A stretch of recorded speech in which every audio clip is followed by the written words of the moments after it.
Hey guys, how's it going? So, after a while, I'm finally back. I've been pretty busy with school and military, but that's finally passed and come to an end. And finally, I have, more time on my hands to make these videos.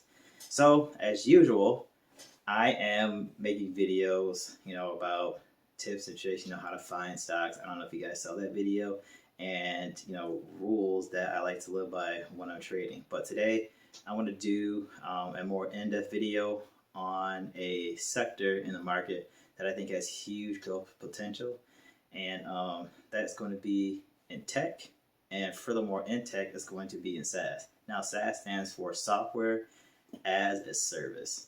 So, without further ado, let's get into the video, and I'm going to show you why I think this sector has immense value. All right, everyone. So first, I want to start this off by going over just a little spreadsheet that I made for this video. Now, these are a couple of these SaaS companies, software as a service, that I chose. And the first top block, these are companies that have already gone public. I have CrowdStrike, Datadog, Cloudflare, Okta, Twilio, Viva, and Zoom. And right next to that in the blue, I have the ticker symbols for each of those companies that are publicly traded. And right below that, I have the companies that are not yet publicly traded, but these are the companies that I'm very interested in. And these are the companies that I see immense value in once they are publicly traded.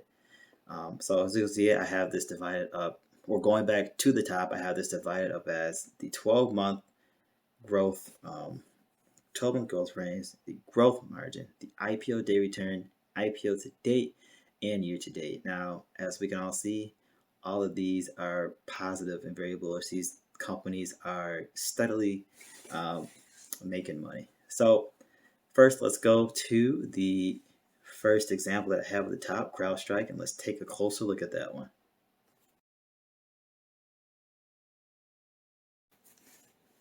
CrowdStrike Holdings Incorporated, ticker symbol CRWD.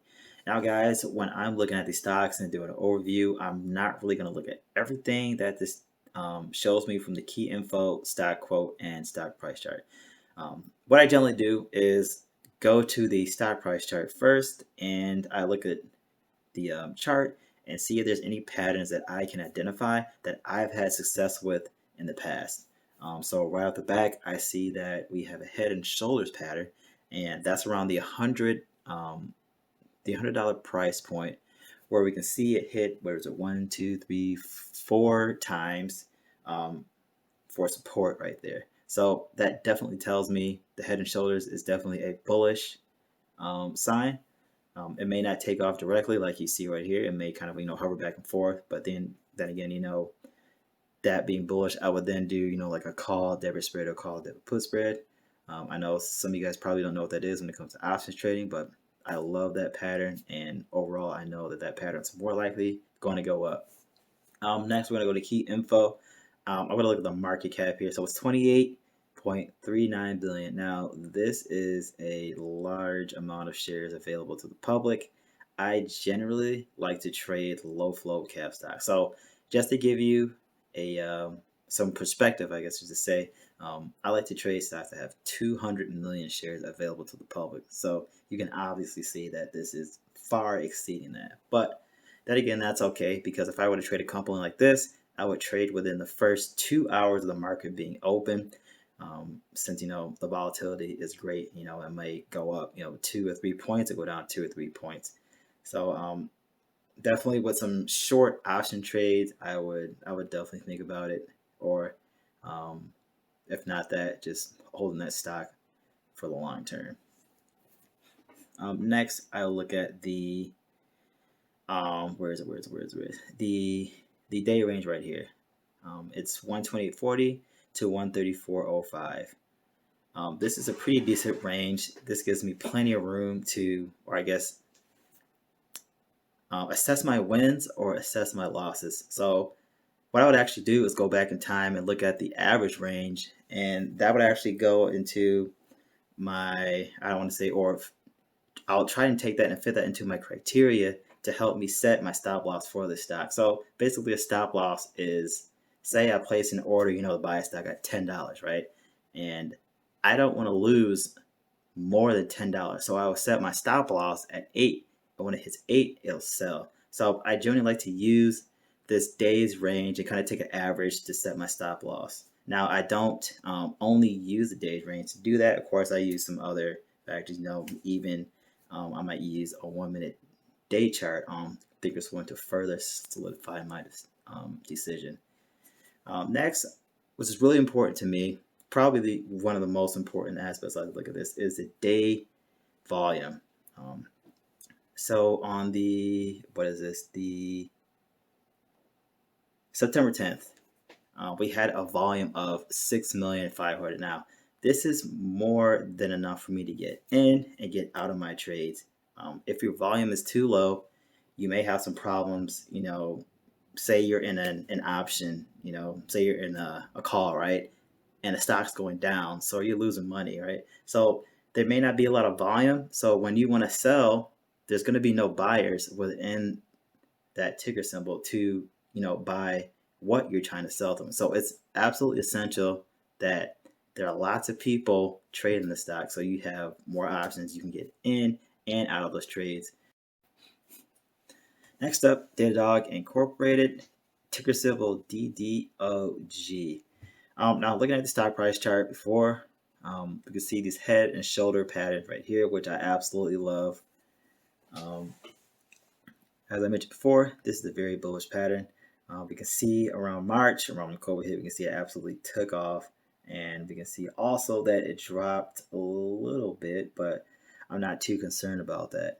So with this one, we have a 24.47 billion market cap. It's a little lower than the last one, which is great for me. Like I just explained before, the lower the market cap, the better for me. The stronger, the more volatile the price action is going to be.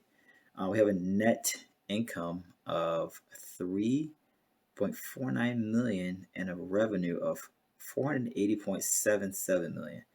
Now, that to me isn't really too attractive, but I do know when companies grow fast, there's a lot of things that they need to, I guess, get wraps on it or to wrap their head around. So as far as the losses go with this company, I can understand that, seeing how fast they took off. So I would research more into this company, make sure they, for lack of a better term, get their act together and get those numbers a little bit more closer together. So we have trading day. Once again, I pulled this on the 10th. I look at the day range, like I mentioned before. So during the day, it could range, let's say, just say $4 within the day. And we have days volume at 2,944,000, which is okay. That's still plenty enough volume for me.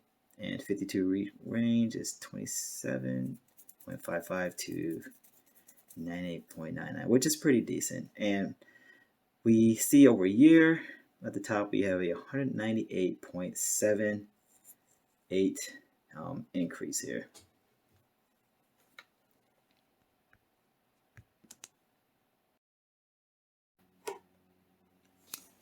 So at this point, I'm going to show the rest of the stocks on the screen for about 5 seconds. Feel free to pause the video and look over each ticker symbol, as at this point, I will pretty much be repeating myself.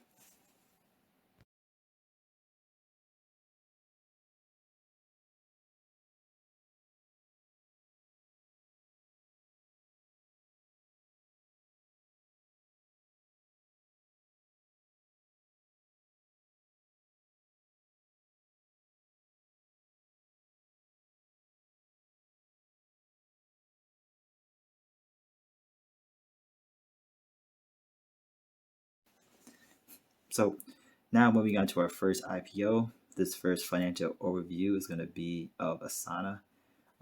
We can see in 2018, we had a revenue of 76.77 million, and that rose to 142.61 million.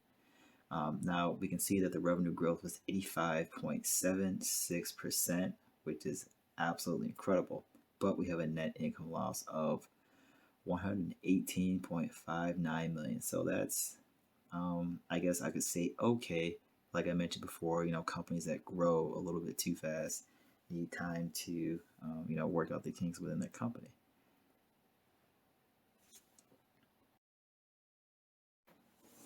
Next up, we have company JFrog, and this is the financial overview for them. In the year of 2018, we have 63.53 million for the revenue, and that rose to 104.72 million in 2019.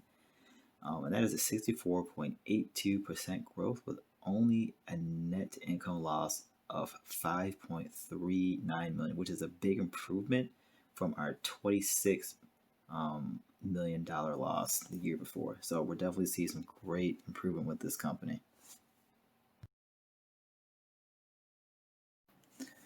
Next contender here is Snowflake. In the year of 2018, we see a 96.67 million revenue. In 2019, that grew to 264.75 million. As you can see, we do not have a revenue growth for 2018, of course, because we're just comparing the 2019 and we see 173.9% increase, which is absolutely incredible. But we see a net income loss of 348.54 million, which is safe to say a lot. Sumo Logic here. I was able to pull, in this case, 2017, 18, and 19. So we have a 67.83 million revenue for 2017. We have a 103.64 million revenue in 2018, which is a 52.80% increase from 2017. And moving on to 2019, we have 155.06 million revenue with a 49.61% growth. Now, 2018 net income loss, we have 47.9 million loss, and we have a 92.14. And lastly, we have here the company Unity. 2018 at $380.76 million revenue. Going into 2019, a 541.78 million revenue, which is a 42.29% increase, which is pretty sizable. We have a net income loss in 2018 from the year before of 131 million, and 2019 we have a 163.19 million loss there. Now, going back to our spreadsheet, we're gonna, or I guess we can't look at it because I didn't put it on the spreadsheet, but I did do some calculations for the average and the median for the 12-month growth return and the gross margin.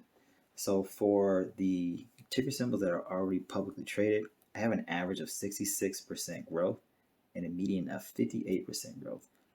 And with the IPOs, I have an average of 69% growth and a median of 56% growth. Now with our gross margin for our publicly traded companies, we have an average of 72% growth and a median of 73% growth. Now, for our IPOs, this is where it gets interesting. We have a 76% average and a median of 80% growth. Now, these numbers are already higher than the previous numbers. So this is where, I'm starting to see the opportunity. Of course, these IPOs aren't publicly traded, but we're already seeing that these companies are making some great headway. Now, with that being said, there is immense opportunity for these SaaS IPOs to make big headway once they become listed. Due to COVID, a lot of companies are moving from that from their workspace to virtual workspaces, and of course, the demand and the need for this type of technology is going to grow exponentially. I can't really tell you how much it's going to grow, but due to COVID, this is definitely a strong catalyst for these companies to become successful and grow in value in the stock market. Now, guys, if you made it this far, Thank you guys for sticking with me. I know this can get a little bit dry, but the potential money that I can make or you guys can make as well in the future is making my mouth water. So once again, guys, thanks for hanging in with me, and thanks for joining me in my, I guess you could say, explanation of my future positions.